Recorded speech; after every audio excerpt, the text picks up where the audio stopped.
জয় জয় মা তারা। কৈলাস ধামের পক্ষ থেকে উপস্থিত দর্শক বৃন্দকে জানায় সাদর আমন্ত্রণ।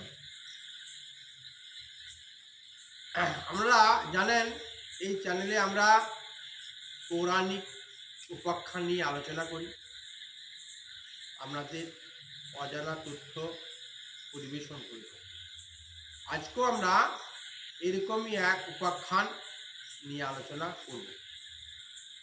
চলুন তবে আমরা দেরি না করে সেই উপাখ্যানটি শুরু করি।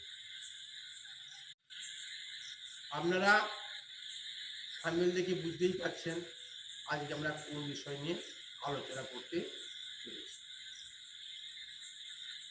এই বিষয়টি আপনাদের কাছে আমি নিবেদন করছি। সকলেই ভয় পায় শনি দেবতাকে। শনি দেবতার নাম শুনলে মানুষ যেন আটকে ওঠে। সকলে ভীত সন্ত্রস্ত শনিদেবকে। কিন্তু কেন মানুষ শনিদেবকে এত ভয় পায় কেন?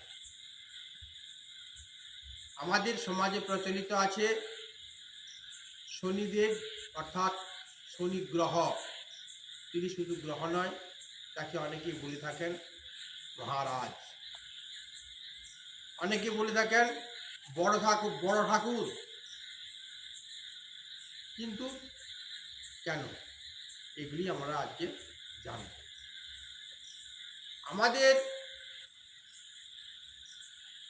সৌরজগতে যে 9টি গ্রহ বর্তমান আছে, যদিও বর্তমানে অনেক গ্রহ আরও আবিষ্কৃত হয়েছে, কিন্তু আমাদের জ্যোতিষে এখনো ওই 9টা গ্রহ নিয়েই আলোচনা করা হয়।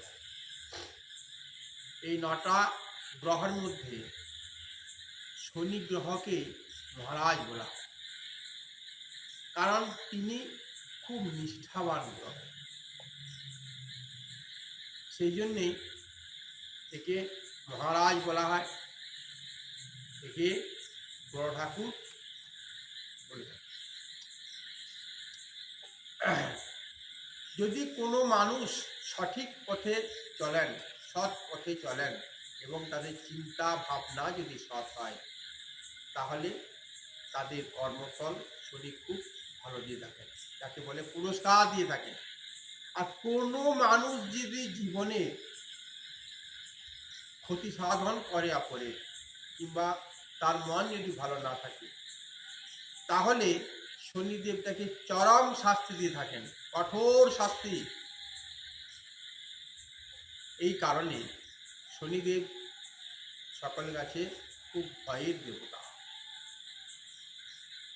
আমরা শনি সম্বন্ধে কিছু আলোচনা করব। শনি গ্রহ যদি আপনার ছকে ভালো থাকে, অর্থাৎ আপনার যে জন্ম ছক সেখানে যদি ভালো অবস্থান করেন, তাহলে অবশ্যই তিনি খুব ভালো ফল দিয়ে থাকেন। শনি যদি খারাপ অবস্থায় থাকেন তাহলে আপনাকে খারাপ ফল দিন। তবে আপনি যদি খারাপ অবস্থা থাকলেও যদি সৎ পথে থাকেন, তাহলেও শনি কিন্তু আপনাকে কৃপা করবে এবং শনির কাছ থেকে প্রসন্নতা লাভ করবেন। যদি শনি মহারাজ যে অবস্থায় থাকুক না কেন, আপনার চলার পথ বা জীবনের পথ যদি ঠিক না থাকে, জীবনে যদি আপনি সৎ না হন, অসৎ পথ অবলম্বন করেন, তাহলে শনি তাকে কিন্তু কঠোর শাস্তি দিতে দ্বিধাবোধ করেন না।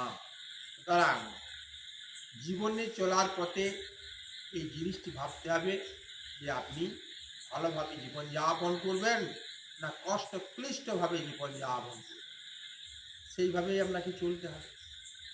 আমরা শনি মহারাজ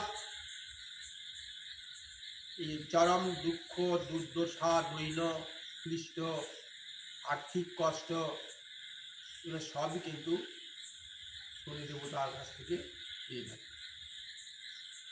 তাই মানুষ এই সব বিপদ আপদ থেকে রক্ষা পেতে, এই কষ্ট থেকে মুক্তি পেতে শনিদেবের পূজা করে থাকেন।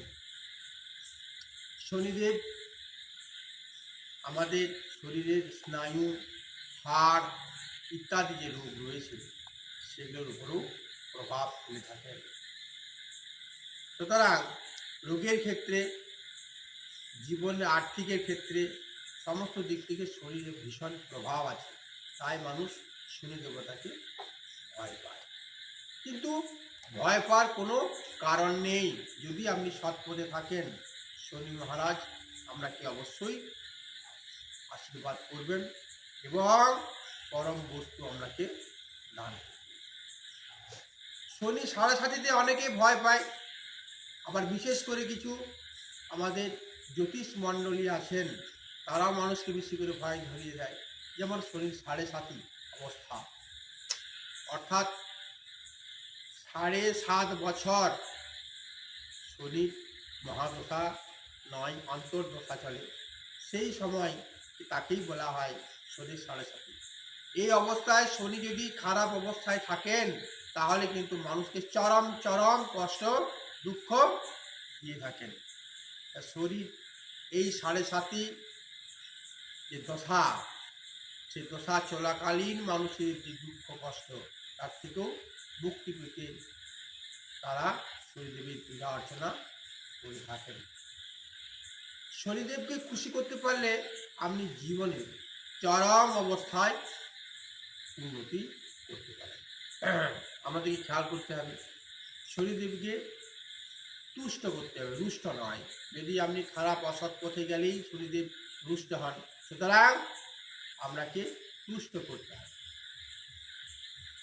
আমরা এই শনিদেবকে তুষ্ট করার কয়েকটি পদ্ধতি বলছি। শনিদেবের পুজো হবে শনিবার, অমাবস্যায়, এই তিথিগুলিতে শনিদেবের পূজা হয়। শনিদেব সমস্ত মানুষকে পুড়িয়ে পুড়িয়ে শুদ্ধ করে দেয়। শুধু পূজা করলেই হবে না, শনিদেব পরীক্ষা করে দেখেন। যেমন আগুনে পুড়িয়ে পুড়িয়ে আমাদের ধাতুকে আমরা শুদ্ধ করে নিই, মানুষকেও তিনি কিন্তু ঠিক ওইভাবে পুড়িয়ে পুড়িয়ে আর শুদ্ধ করে দেন। শনির পূজা সূর্যোদয় থেকে শুরু করে সূর্যাস্ত পর্যন্ত করে থাকে, আবার অনেকেই সন্ধ্যাবেলায় করে থাকে, কিন্তু শনির পূজা সূর্যোদয় থেকে সূর্যাস্ত পর্যন্ত করাই হয়। শনি পূজার সময় আমরা কি কি জোগাড় করতে হবে?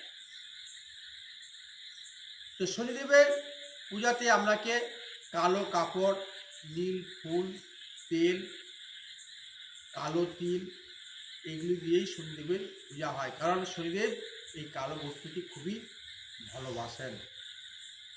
শনিদেবের পায়ের নিচে পড়ে থাকে কালো কাক, এই কালো কাকই হলো শনিদেবের বাহন।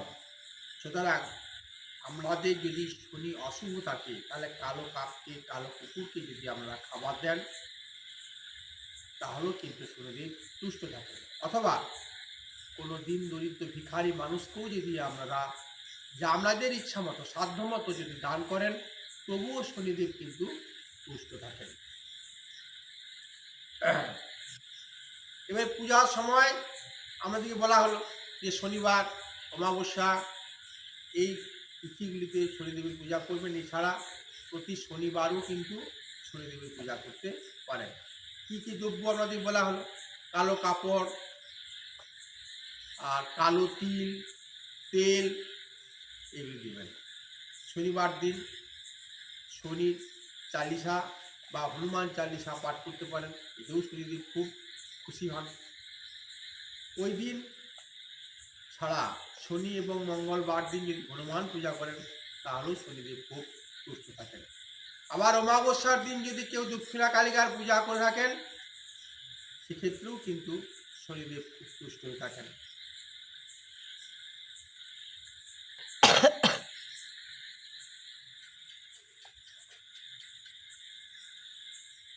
শনিদেবের পূজা করার পর সারাদিন হোক বা সন্ধ্যা, দুপুর, রাত্রি 3 বেলায় শনির মন্ত্রও কিন্তু আমরা জপ করতে পারি। এই শনিশ্চরায় নমঃ, এই মন্ত্রটি আমরা কিন্তু পাঠ করতে পারি। তাছাড়া যারা ব্রাহ্মণ আছেন বা যারা অভিজ্ঞ রয়েছেন তাদের শনির স্তব, স্তুতি, প্রণাম ইত্যাদি করুক, শনিদেবকে তুষ্ট করা যায়। এইভাবেই আমরা শনির পুজো করে তৃপ্তি লাভ যেমন করবেন, তেমনি সুখ, শান্তি, ধন, ঐশ্বর্য সব কিছুই কিন্তু পেতে পারেন একমাত্র শনিদেবের আরাধনার মধ্য দিয়ে। এইভাবেই আমরা শনিদেবের আরাধনা করবেন। নমস্কার।